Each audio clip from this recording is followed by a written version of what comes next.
Uma boa noite e shalom a todos. Glória a Deus. Bem, temos como tema nessa noite a palavra descansando em Deus. Adolescentes podem ir para lá para receber a palavra direcionada a vocês. Eu acho isso bacana demais. Os adolescentes poderem receber uma ministração específica para eles. Quem tem filhos adolescentes sabe do que eu estou falando. Não se conversa com um adolescente sem ser na linguagem deles. E lá o evangelho é ministrado na linguagem desses adolescentes. Glória a Deus pelos irmãos que estão à frente desse trabalho. Bem, descansando em Deus. Eu queria ler um texto da palavra, fazendo comentários dentro da historicidade do texto, da geografia do texto, porque eu quero aprofundar nesse texto e tirar desse texto uma lição tremenda para a nossa vida nessa noite. Quantos estão dispostos a visitar isso comigo? Amém, queridos? Então prestem atenção, não desvie sua atenção não, tá? Vai ser muito importante que você esteja fazendo uma leitura de toda a situação. João, capítulo 4, versículo 46 a 54. Diz assim: segunda vez foi Jesus a Caná da Galileia. Caná da Galileia era uma região de vinhedos, uma região rica, dentro da Galileia. Dentro da própria Galileia, que já era uma região próspera, havia Caná da Galileia. E ali haviam os melhores vinhedos, as viniculturas da época, e eles eram especialistas em vinho. Os melhores vinhos produzidos na região estavam em Caná da Galileia. Então, os maiores especialistas estavam ali. Não é à toa que Jesus transforma água em vinho em Caná da Galileia. Porque ali haviam aqueles que iriam degustar o vinho e perceber que o vinho do céu é melhor que o vinho da terra. Ali haveriam aqueles que poderiam dar o valor que devido, porque não é somente transformação de água em vinho. É uma mensagem de Jesus ao homem. Porque o primeiro milagre de Jesus, ele dá ao homem o melhor vinho que o homem já experimentara. E na morte de Jesus, o homem dá a Jesus o pior vinho que esse mundo produz: vinagre.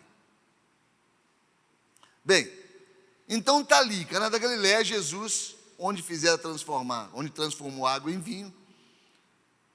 E o texto inverte aqui os versículos, porque eu diria que essa parte B do versículo 46 vem antes que o versículo 47, mas vamos entender. Havia ali um nobre, cujo filho estava enfermo em Cafarnaum, ou Quifarnaum, currutela de Naum. Bem, esse prosélito Naum não é o mesmo Naum da Bíblia, não. Mas vamos lá. Aquele homem estava em Caná da Galileia fazendo o quê? Se o filho dele estava quase à morte em Cafarnaum, a 31 quilômetros dali, o que aquele homem estava fazendo ali em Caná da Galileia? O próximo texto explica, o próximo versículo. É porque ele ouvira que esse Jesus vinha da Judeia para a Galileia. Haviam percursos, porque eles faziam os percursos todos a pé. Então, aquelas picadas de andarilhos, onde eles se encontravam na ida e na volta. Por exemplo, Jesus vinha da Judeia para a Galileia, são 150 quilômetros na canela, andando. E no meio do caminho, desvia-se à direita para ir para Cafarnaum. Naturalmente, Jesus vinha com seus discípulos da Judéia para a Galiléia, e aquela multidão à volta, cada lugarejo que Jesus passava, as pessoas ficavam atônitas. Mas no texto que eu estou lendo para vocês, Jesus só havia feito um milagre: transformar água em vinho. E Jesus vem andando da Judéia para a Galiléia, e alguém se desviou e foi a Cafarnaum. Chegando em Cafarnaum, onde esse prosélito era um homem muito conhecido. Ele era um pretor romano. Ele era líder de uma pretória em Cafarnaum, que era uma coletoria de impostos. E por que ele coletava impostos ali? Eu vou explicar isso mais na frente. E esse homem, alguém comenta com ele, sabe aquele curandeiro? Qual curandeiro? Aquele curandeiro judeu, Jesus de Nazaré? Sei. Pois é, rapaz, eu vim com ele da Judéia, num grupo, ele diz coisas sábias demais. O homem tem o poder de Deus, o homem é diferenciado, e aquele homem está com um filho enfermo ali, sem esperança alguma. Ele monta no seu cavalo e fala: para onde ele estava indo? Caná da Galileia. Ele sai a galope, correndo para Caná da Galileia, para alcançar Jesus lá. E ele foi ter com Jesus, e rogou-lhe. Essa expressão, ela é muito usual na Bíblia. Não é a mesma coisa que interceder, que orar, que se derramar. Não, rogar traz a ideia de pedir providências sobrenaturais para fatos naturais. Todas as vezes que nós queremos que Deus providencie algo sobrenatural na nossa vida natural, isso é um rogo. Então aquele homem rogou-lhe que descesse a Cafarnaum e curasse seu filho, que já estava à morte. Eu imagino o desespero daquele homem: Jesus, monta aqui na garupa, por favor, 31 quilômetros, é rapidinho, num instantinho a gente está lá, Jesus, monta aqui na garupa do cavalo, eu tenho que levar o senhor, porque meu filho está morrendo, e não tem tempo, se a gente parar para conversar aqui, meu filho vai morrer. O desespero de um pai que procura como último recurso alguém que possa salvar a vida do seu filho. Então Jesus lhe disse: se não virdes sinais e milagres, não crereis. O que aconteceu? Que palavra é essa? Jesus está mensurando a fé daquele homem. Reparem que ele não é um judeu, ele não é religioso, ele é um romano, empoderado, rico, poderoso, tinha condições de falar assim: amarra esse homem aí, algema ele e traz ele a Cafarnaum. E os soldados fariam isso, e levariam Jesus preso para Cafarnaum. Chegariam em Cafarnaum e falaram: olha, se você curar meu filho, eu te solto. Ele tinha poder para isso. Mas não foi assim que ele abordou Jesus. Jesus fala para ele: estou percebendo que se você não vê sinal, você não vai entender o que você está fazendo. E o nobre lhe disse: Senhor, eu não sei o que o Senhor quer dizer com isso, mas desce depressa, correndo, rápido, imediatamente, antes que meu filho morra. Porque a concepção dele de cura era: ele vai chegar lá, vai fazer uns trejeitos, umas rezas, vai fazer e alguma coisa parecida, e vai gritar, e vai espernear, e vai falar em línguas, e meu filho vai ser curado. Alguma coisa ele vai fazer chegando perto do meu filho. Porém, ele tem que ir até o meu filho. Aspas aqui no que eu vou falar, muitos de nós somos assim. Muitos de nós queremos trazer parentes, amigos aqui para sentar. Ele precisa ouvir aquele pastor falar, porque ele vai converter se ele ouvir aquele pastor falar. Eu preciso levar o pastor até ele, então eu preciso, e a gente vai tentando fazer ponte de pessoas que a gente ama com o evangelho que a gente conhece. E disse-lhe Jesus: vai, dispensando, vai, o teu filho vive. Jesus não entrou em nível de intimidade com aquele homem. Porque aquele homem não queria Jesus. Ele queria o milagre de Jesus. Aquele homem não temia Jesus por ser quem era, mas queria que ele fizesse aquilo que diziam que ele fazia ou faria. E o homem creu na palavra de Jesus. Imagine com que convicção. Eu falei, nós tivemos um discipulado com os nossos pastores ontem, foi maravilhoso, né? Foi tremendo. E uma coisa que eu falei para eles no jantar que a gente teve ali embaixo, falei, olha, há poder em nossas palavras, o poder não está no que ouvimos, o poder está na convicção de quem fala. Não é algo místico, que há poder nos ares aqui, eu falo, haja luz, aí o irmão vai lá, acende a luz para onde houve luz. Não é isso não.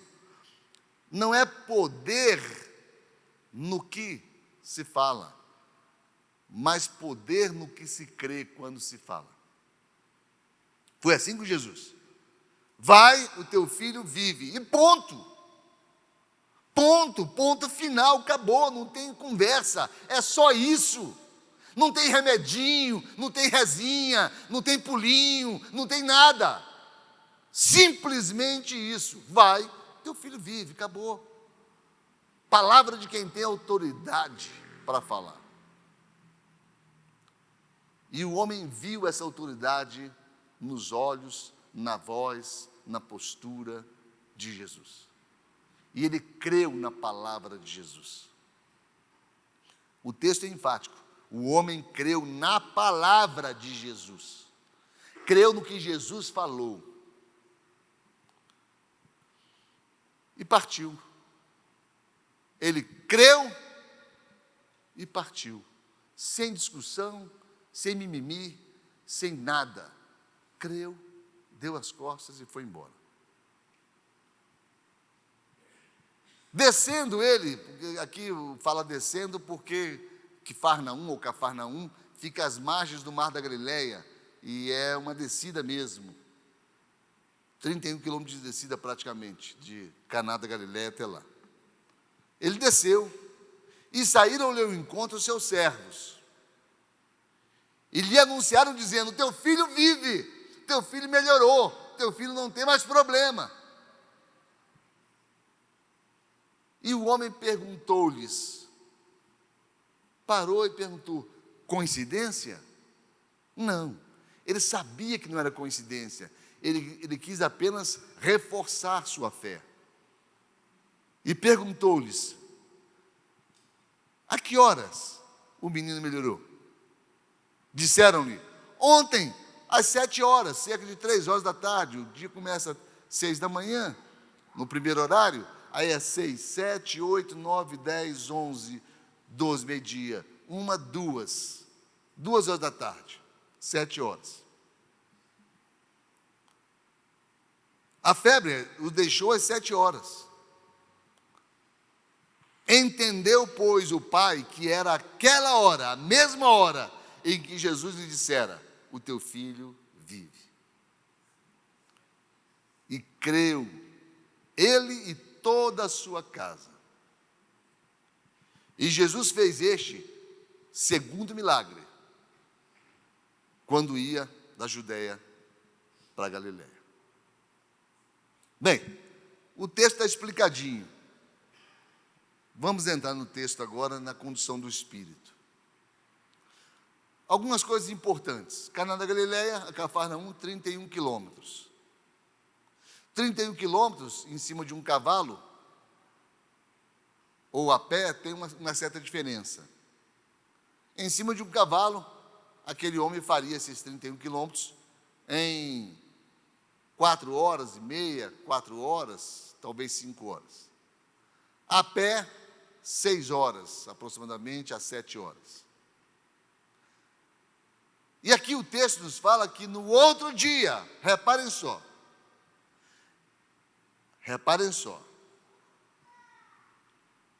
o teu filho vive. Que horas ele ficou melhor? Disseram-lhe, ontem, às 7. Se passaram um dia. Ora, ele estava a cavalo. Ele não foi direto para casa. Ele não foi imediatamente para casa. Ele chegou em Cafarnaum no outro dia. No outro dia, e de dia, que eles não viajavam à noite.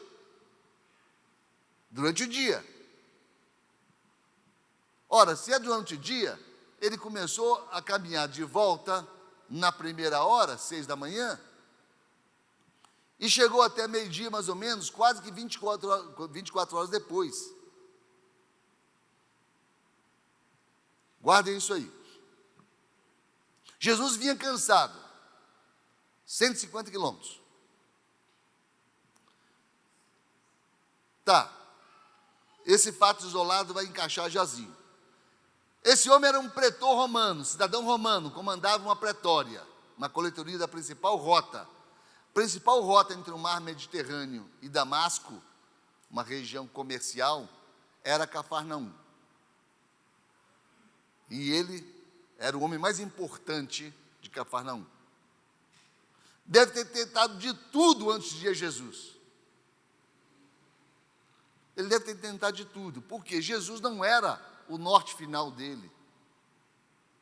Ele não considerava que pudesse levar até Jesus. O texto fala no comecinho que alguém chegou aos ouvidos dele que Jesus estava lá em Caná da Galileia. Não havia no coração dele uma intenção de procurar Jesus. Ele procurou a medicina, ele procurou tanta coisa, né? Nós vemos que é uma das coisas que nós fazemos. O filho da doente, pastor Paulo Henrique, doutor Paulo Henrique Amapum, está aqui, pá. Na minha opinião, o melhor pediatra da cidade. Opinião pessoal. As pessoas procuram o pediatra. Aí não resolveu com o pediatra, procura, vai para Goiânia, lá deve ter médico melhor. Não deu certo, eu vou para São Paulo, melhor ainda. Pronto, aí não deu certo, então... Tem um pastor ali que ora e que parece que funciona. Ué, o que eu perco com isso? Deixa eu levar lá.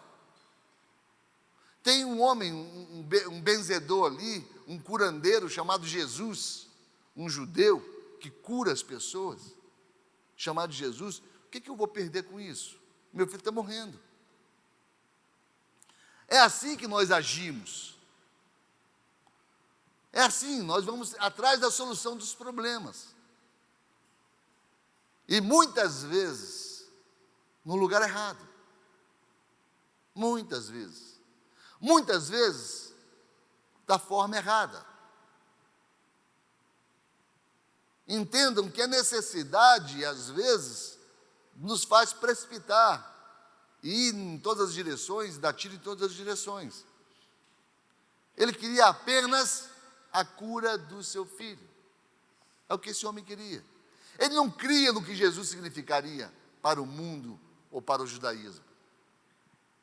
Deve ter mencionado que iria atrás do dito curandeiro, deve ter recebido crítica, deve ter recebido outras orientações, mas pela vida do filho dele, ele faria a coisa até mais difícil.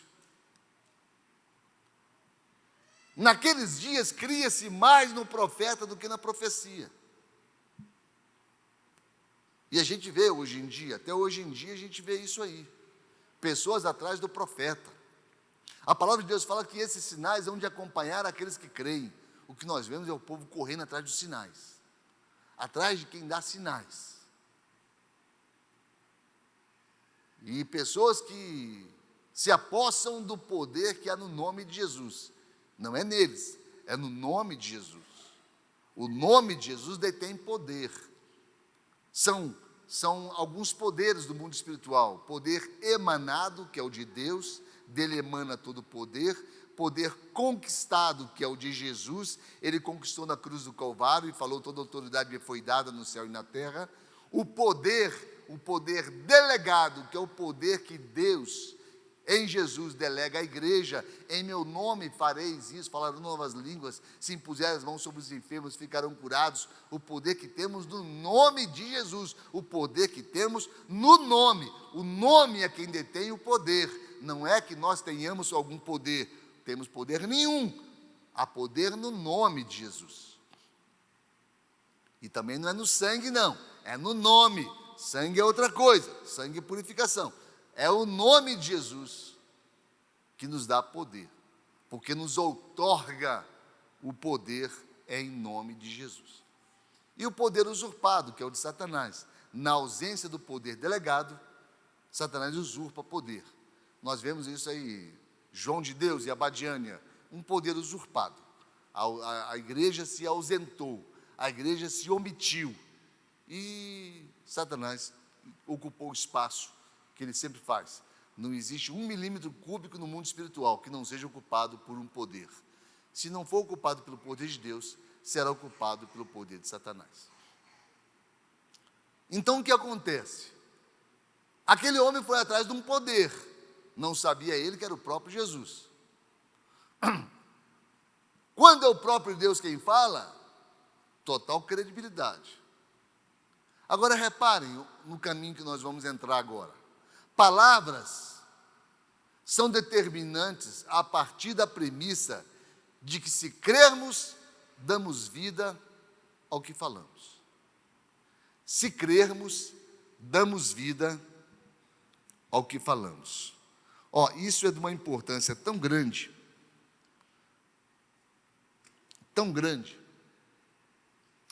que se a gente parar para entender, todo o texto bíblico dito com fé, ele é aplicável na nossa vida.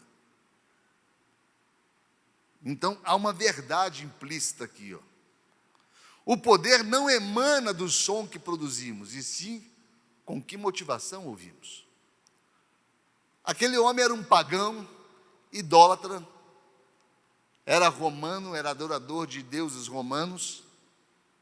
Apesar de crer diferente dos judeus na época, ele tomou uma decisão certa, que é a primeira mensagem para a gente.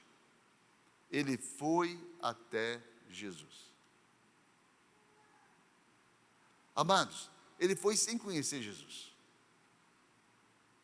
Ele foi sem entender quem era Jesus. Ele foi sem discernimento algum. Ele foi buscar cura, como alguém vai buscar um remédio, crendo que aquele remédio possa exercer o poder de cura sobre um enfermo. É como um pai que alguém fala assim, compra tal remédio e dá que o menino vai melhorar na hora. Ele sai que nem doido em tudo quanto é farmácia procurando aquele remédio. Jesus era o remédio que ele procurava. Hoje as pessoas vão a tantos lugares, buscando tantas soluções, mas não fazem como aquele homem fez. Não vão diretamente a Jesus, o lugar certo, a pessoa certa. E Jesus fala lá em João 6,37, aquele que vier a mim, de maneira nenhuma o lançarei fora. Então, qual é a primeira premissa verdadeira aqui que a gente encontra no texto? Ir a Jesus, não importa qual seja a motivação do seu coração, vá até Jesus. Porque todas as soluções, as que você procura e as que você não procura, as que você conhece e as que você não conhece, estão em Jesus. Tem gente que espera a motivação certa para ir a Jesus. Não, vá com a motivação errada, mas vá a Jesus. Vá no empenho que não seja o verdadeiro, mas vá a Jesus. A reação dele foi plena, ele simplesmente foi a Jesus. Ele chegou com a teologia errada, com a ideia errada, do jeito errado, mas foi a pessoa certa. E apesar de estar limitados por 3 aspectos, 3 problemas, ele foi sincero e verdadeiro consigo mesmo. E Jesus não rejeita quem faz isso. Não rejeita. Amados, Compreenda o que eu vou falar para vocês. Tem muita gente batendo tambor atrás de Jesus. Tem muita gente idolatrando atrás de Jesus. Tem muita gente praticando muita coisa, mas que no fundo do coração estão atrás de Jesus. O que nós, a Igreja do Senhor Jesus, precisamos fazer é dar a rota certa para as pessoas. E nós o fazemos com o nosso testemunho, com a nossa vida. Não são com as nossas palavras. É o nosso testemunho quem mostra que a direção é essa. Por quê? Porque cada um vive na luz que recebe. E tem muita gente recebendo luz que não é a luz de Jesus. Mas ele está sendo sincero, ele está atrás de Jesus. Só no lugar errado. Vamos ver os 3 empecilhos que esse homem tinha. E que podem crer, cada um de nós os temos. Primeiro problema, falta de tempo. Ou tempo. Jesus, temos que correr, meu filho está à morte. Eu vim correndo, vim o mais depressa que pude, vim no meu melhor cavalo. Ele já está cansado, mas nós vamos voltar montado nele, o senhor vai na garupa. Precisamos sair agora, imediatamente, é hoje. Quantas vezes nós chegamos de Jesus com essa motivação, com essa agenda? Urgente, urgentíssima é a nossa agenda. Urgente, urgentíssima. Por quê? Porque nós estamos sujeitos a um cronos cada vez mais veloz. A cronologia nossa é cada vez mais veloz. Conversávamos ontem, não foi, amor? Que a gente viu o dia passar assim, falei, meu Deus, como é que o tempo está correndo desse jeito? Não dá tempo de fazer nada num dia. Um dia já não é mais o dia que era antigamente. Não sabemos explicar. O movimento de rotação e translação da Terra é o mesmo. O tempo, o time é o mesmo, mas não sobra mais tempo.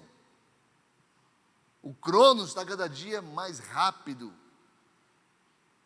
Só que, enquanto nós somos a geração anti-cronos, ou a geração que não tem tempo, tudo tem que ser corrido.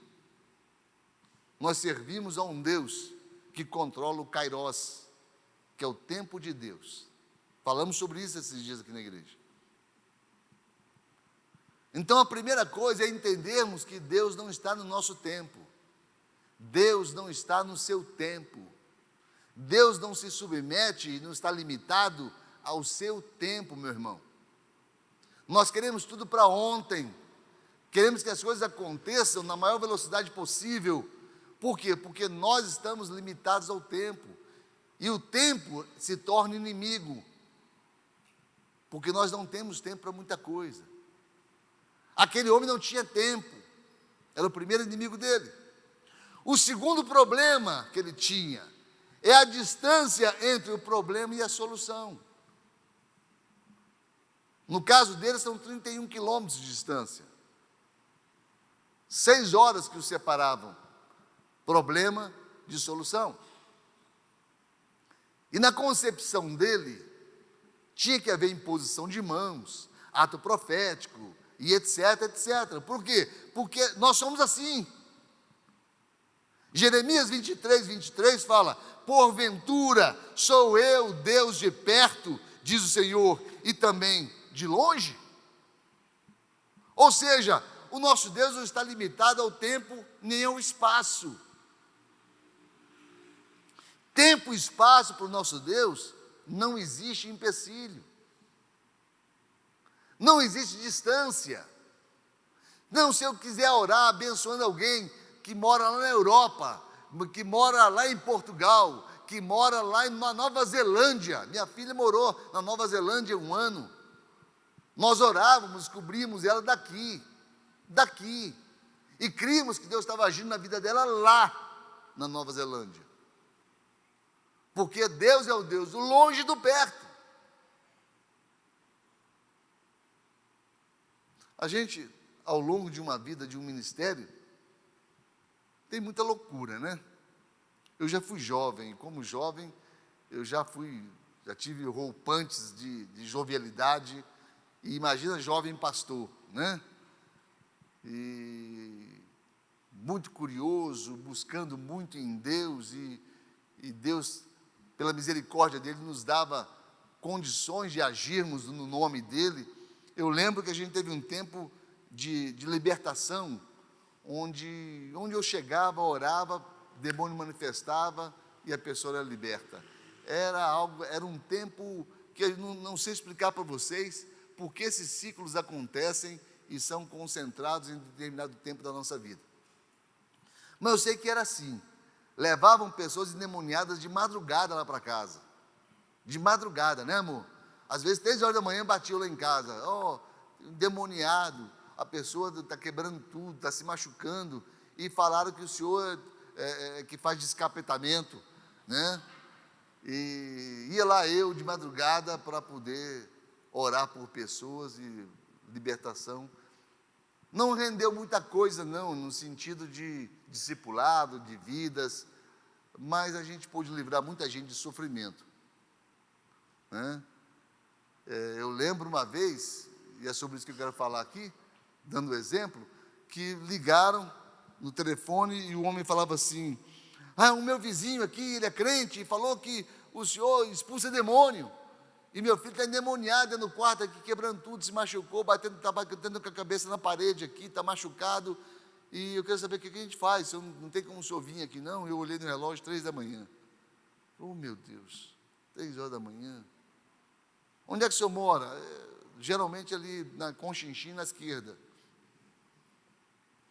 Puxa vida, como é que eu vou fazer? Meu amor falou assim: você não vai sair, me deixar aqui sozinha com as crianças, 3 horas da manhã, e vai num lugar que você não conhece a pessoa, que a pessoa ligou, sabe-se lá o que é isso aí, se realmente é o que estão dizendo ser. Mulher mais equilibrada, mais temperada, mais inteligente às vezes, ou quase sempre.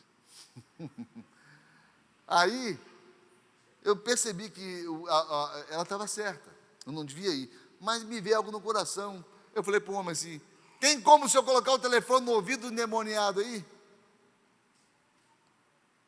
Ué, tem. Naquela época o telefone da Tele Goiás, você encaixava num lugar, encaixava no outro, o telefone fixo. Eu vou lá no quarto, tem um ponto de telefone, eu vou desligar aqui e vou ligar lá. Se a linha não cai, se caiu, eu ligo para o senhor de novo. E plá, e ficou mudo. Daqui a pouco, aquela barulheira: o senhor está aí? Eu estou. Então tá bom, estou aqui no quarto, trancado com ele, e é perigoso, mas nós estamos em 2 aqui. Eu falei: então tá bom, coloca o telefone no ouvido dele. Meu amor, o que você vai fazer? Eu falei: não sei. Eu creio num Deus do longe e do perto. Eu vou expulsar esse diabo pelo telefone. Vocês estão rindo? Vocês nunca ouviram uma loucura dessa, né? Pastor tendo essas coisas, meio doido mesmo. Aí eu falei: coloca no ouvido dele. E colocaram, eu vi o bufando dele do outro lado. Falei: Satanás, você está amarrado em nome de Jesus, vai perder as forças, sair dessa. Aí ele ficou em silêncio, ouvindo. Ele quase falou: alô?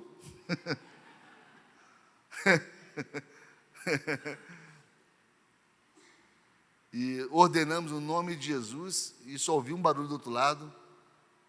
Alguém pegou o telefone e falou: e caiu desmaiado aqui.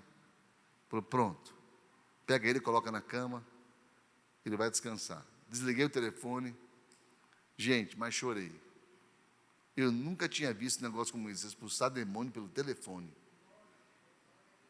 Mas aconteceu.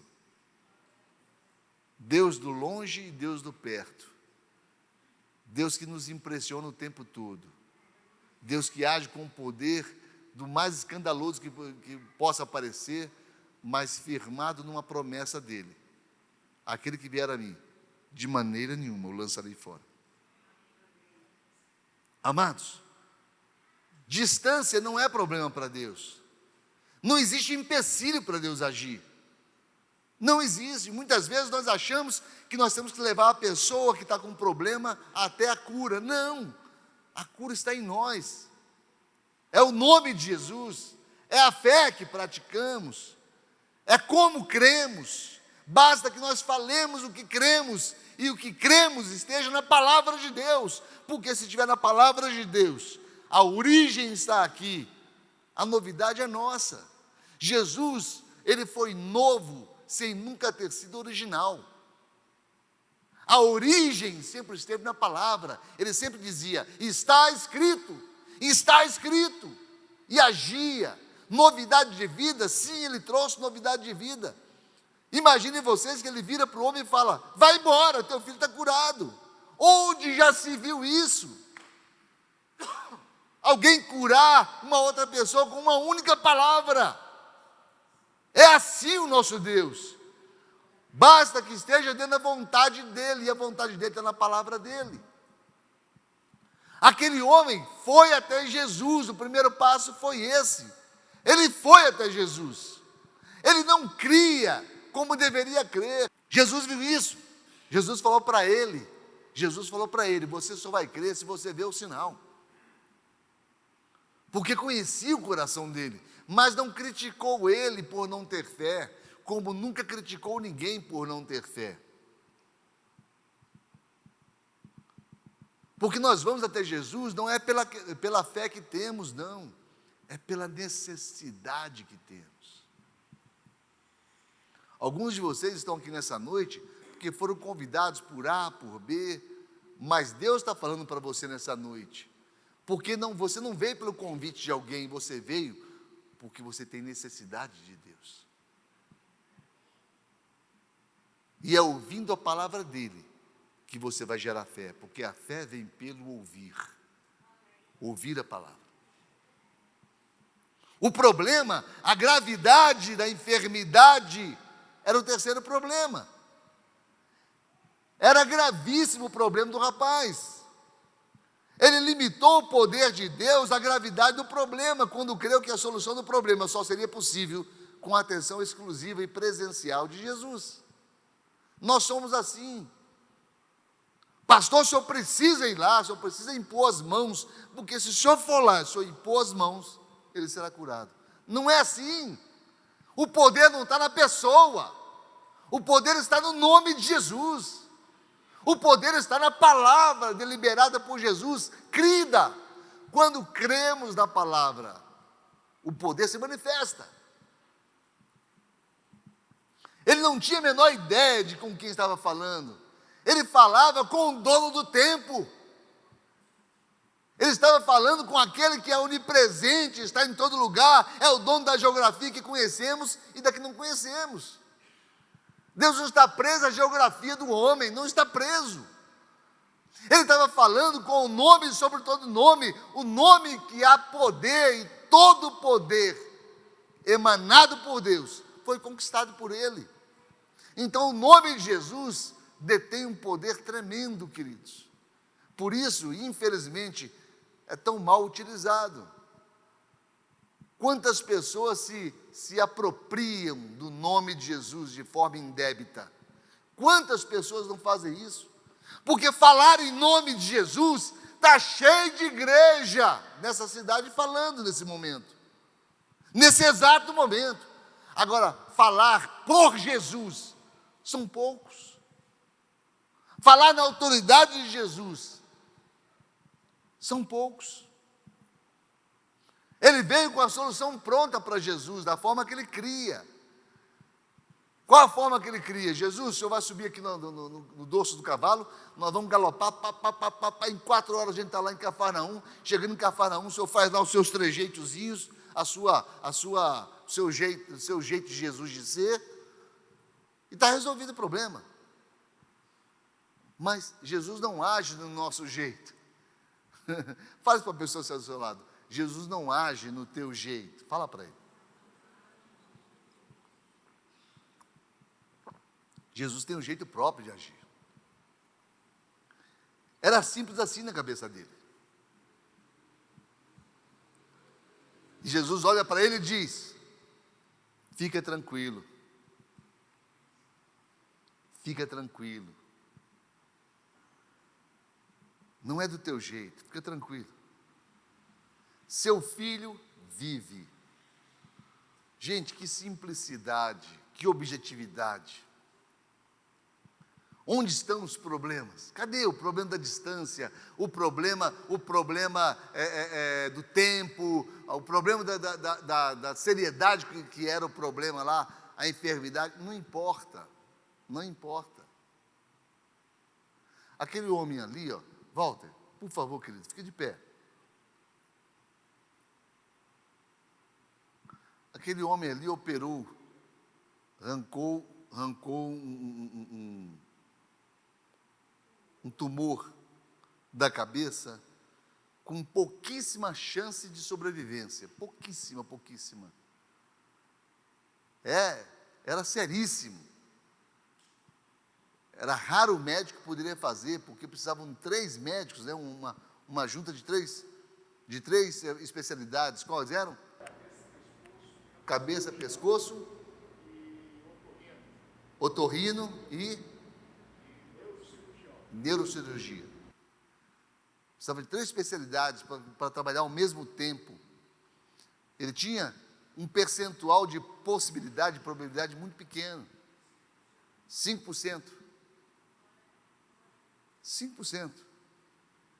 Você enfrentaria uma mesa de operação sabendo que você tem 5% de chance de sobrevivência?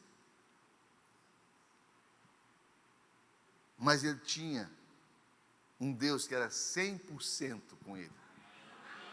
Vamos aplaudir o Senhor Jesus por isso? Obrigado, Walter. Deus te abençoe, filho. Eu lembro, Walter, a gente, lá na igreja, lá da frente, você deu as costas, eu acabei de orar por você, você vai lembrar disso. E você indo embora, eu subi no púlpito, e Deus falou no meu coração. Fala para ele.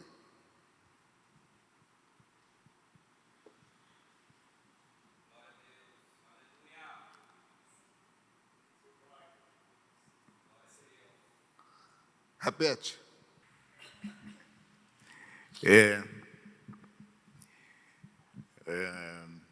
A gosto de Deus, eu tinha acabado de receber que iria fazer a cirurgia em Curitiba. Eu fiz todo o agosto de Deus. E no último dia o pastor orou, né, me abençoou. E quando eu virei a costa e andando pelo corredor, o pastor do púlpito me alertou, me falou, Walter. Aí eu olhei, sim, pastor, tu vai e tu volta. A sensação, gente, que quando eu estava na maca, prestes a fazer a cirurgia, essa palavra ficou ecoando nos meus ouvidos. E eu falei para Deus, Senhor, o Senhor quer que eu esteja aqui, mas eu vou retornar. E aquela palavra ficava, tu vai e tu volta. E comecei a recitar Salmo 23. O Senhor é meu pastor, de nada eu tenho falta. Em campos verdejantes Ele me faz repousar. Guia-me na vereda da justiça por amor do seu nome. Ainda que eu caminhe pelo vale da sombra da morte, mal nenhum temerei, porque tu, Senhor, estás comigo. E eu perguntava assim, isso na maca, pastor. E eu perguntava, tu, Senhor, está comigo? E ele disse, meu filho, descansa em mim. A tua vitória, descansa em mim que a vitória é tua. Aleluia. Para a glória do Senhor. Obrigado pelo testemunho.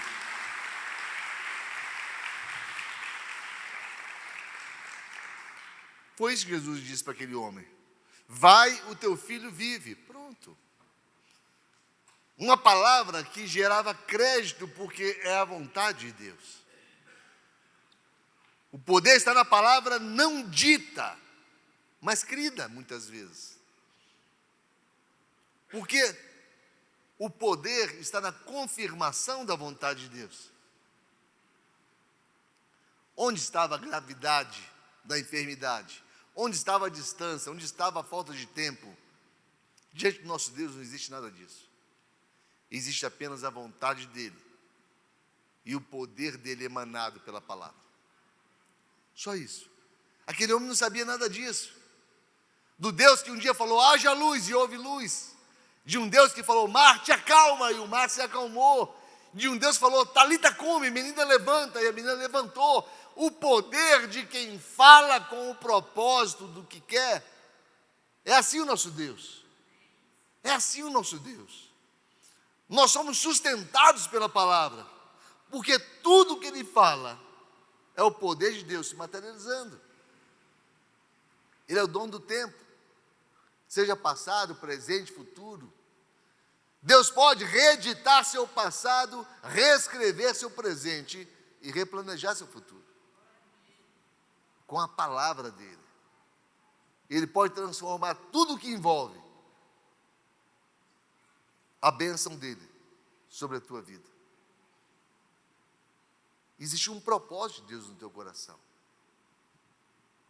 E é a palavra dEle quem vai deflagrar esse propósito.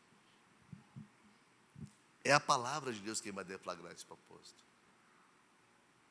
Vamos ficar de pé?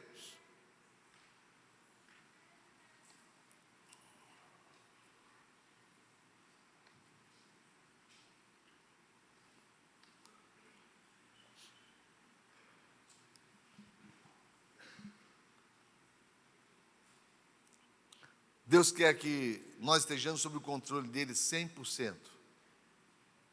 100% no controle dEle.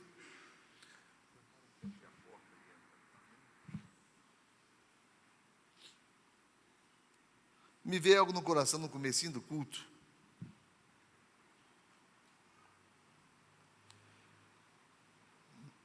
O Google fala, eu li para um outro propósito, vai servir para esse, que 1 litro d'água tem 20.000 gotas de água. E meio litro d'água, que é o caso dessa garrafinha aqui, logicamente, tem 10.000 gotas de água.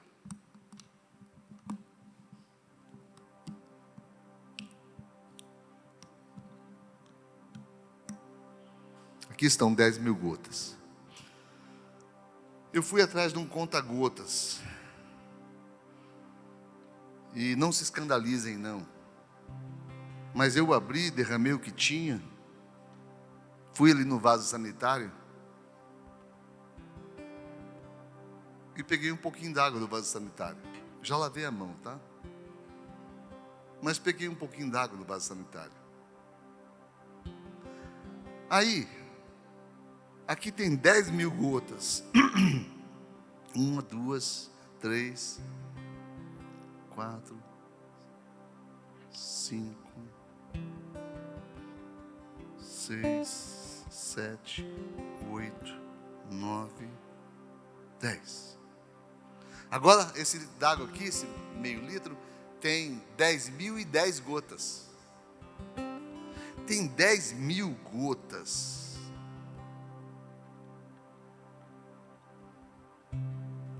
E 10 gotas de água retirada do vaso sanitário.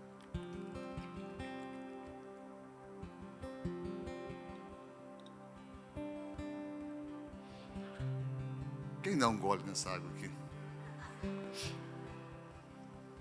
Um corajoso.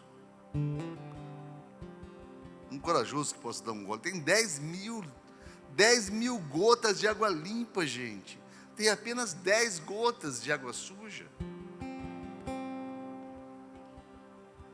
Eu tive cuidado, eu dei descarga no vaso lá, para descer o que tinha lá. Depois eu enchi.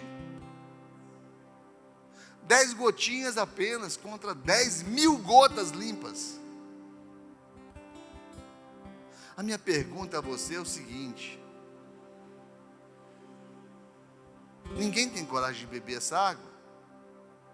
E por que vocês acham que Jesus tem que beber a gente? Só um pouquinho de pureza. Eu lembro de um discipulado que eu e meu amor demos aos nossos pastores. E nós iremos levar um presente para eles. Vamos levar uma caixa de bombom para eles, para adoçar a vida deles. Vamos levar um perfume para perfumar a vida deles. Aí o Espírito Santo de Deus nos conduziu. Vamos levar a água mais cara que a gente achar, a água mais pura que a gente achar. Eu lembro que a gente comprou uma água que não era muito barata. Não lembro se era Perrier ou se era uma outra água. E pegamos as garrafinhas e demos para os nossos discípulos, para os pastores. Os pastores lembram disso, não lembram? Demos para os pastores aquela água e falamos para eles: Deus colocou no nosso coração que nós devemos dar a vocês da água mais pura, porque é isso que vocês têm feito com as ovelhas dele. Vocês têm dado vida, vocês têm dado incentivo, palavra, vocês têm derramado sobre a vida deles tantas qualidades de Deus. E o Espírito Santo de Deus está conduzindo a gente a devolver para vocês em forma de água pura, porque sabe que a motivação de vocês é a mais pura possível. Nessa noite, se a sua vida não está como essa garrafa que estava antes de eu pingar as 10 gotas, de repente a sua vida pode estar como essa garrafa. Não, tem um probleminha ou outro, uma situaçãozinha ou outra. Aquele homem, mesmo sem conhecer Jesus, deu 3 passos. 3 passos. O primeiro passo foi até Jesus. Não importa, queridos, o jeito que você esteja, certamente você não vai estar puro como a água pura. Não importa se você tem fé suficiente para se purificar. Não importa se você tem fé suficiente para se curar, para resolver o problema que te trouxe aqui nessa noite, para resolver a situação na tua vida que você precisa resolver, e você sabe disso. Faça como aquele homem que era um romano, ele não era judeu, ele não cria em Jesus, ele não era um cristão, ele não tinha Jesus como nós temos, mas ele para tudo e vai até Jesus com um esforço tremendo. 31 quilômetros de ida, 31 quilômetros de volta. Na volta seu coração já estava tão pacificado com a palavra de Jesus, que ele não correu o risco de sair de lá 2, 3 horas da tarde e ter que cavalgar à noite. Ele esperou o dia amanhecer.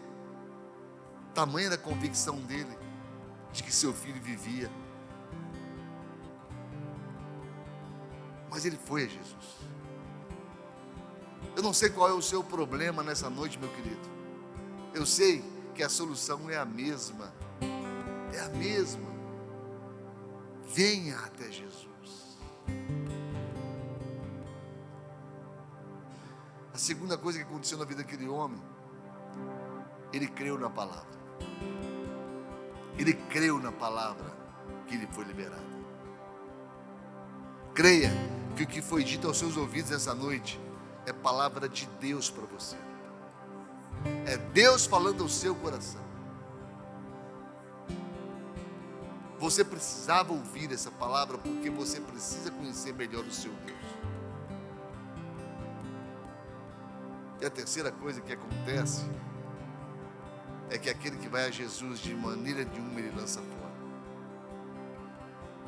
Basta que você venha a Jesus. Entra no secreto do teu coração, no quarto do teu coração, agora, e deixa o Espírito Santo de Deus agir dentro de você. Entre na intimidade de Deus, mas faça como aquele homem fez. Não ligue para críticas, olhares, considerações outras. Faça como aquele homem. Você tem um problema? Você tem um problema nessa noite? Você tem algo a ser resolvido? Venha até Jesus. Daqui da fonte do altar, onde está emanando a palavra, nós simbolicamente estamos trazendo a você que quando você sai do seu lugar e você vem a Jesus, você vem ao altar, você estará fazendo a mesma coisa que aquele homem fez. Então tenha essa liberdade em nome de Jesus, enquanto louvamos o Senhor. Entre no quarto e feche a porta. Chegou a hora de falar com Deus. Dobre os joelhos e sinta a presença que toma todo esse lugar. Sinta a glória de Deus.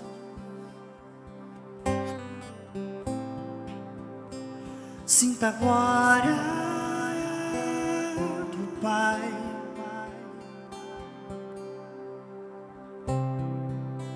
Não se detenha se as lágrimas rolarem e as batidas do seu coração acelerarem. É Ele mexendo no secreto da gente, no lugar que ninguém conhece, mas Ele viu e sabe curar. Ele viu e sabe o remédio para curar toda ferida.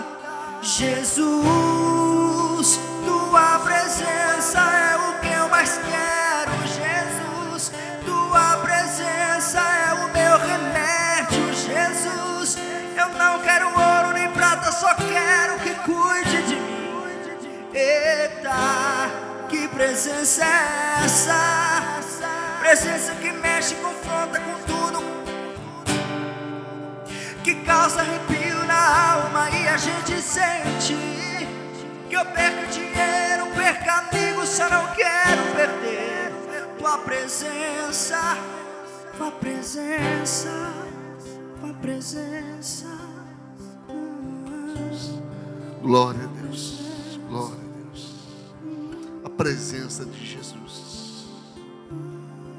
É isso que nós precisamos. A presença de Jesus. Nada mais que isso. Nada menos que isso. A tua presença, Senhor. A tua presença em cada coração que veio à frente. Como aquele, Senhor Deus, aquele pretoriano, ó Pai, crendo, Senhor Deus, que encontraria contigo em Jesus.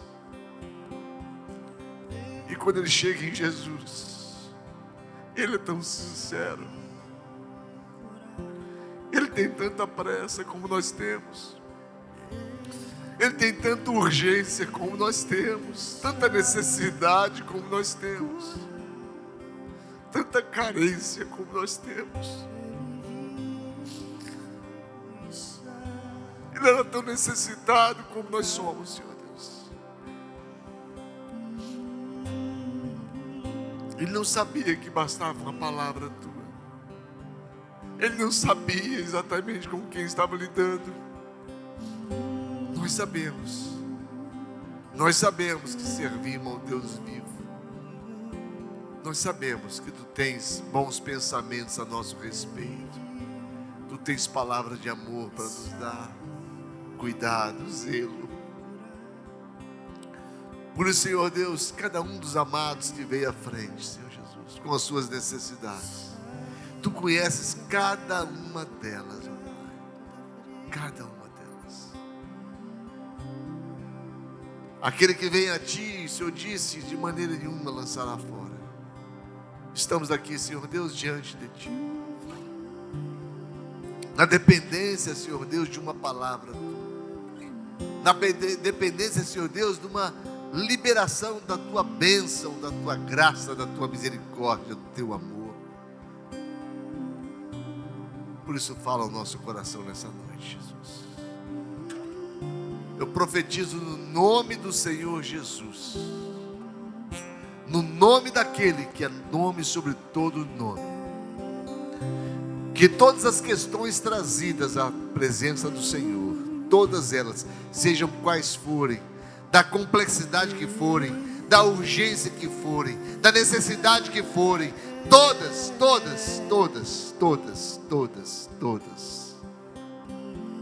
são agora atendidas pelo nome do Senhor Jesus.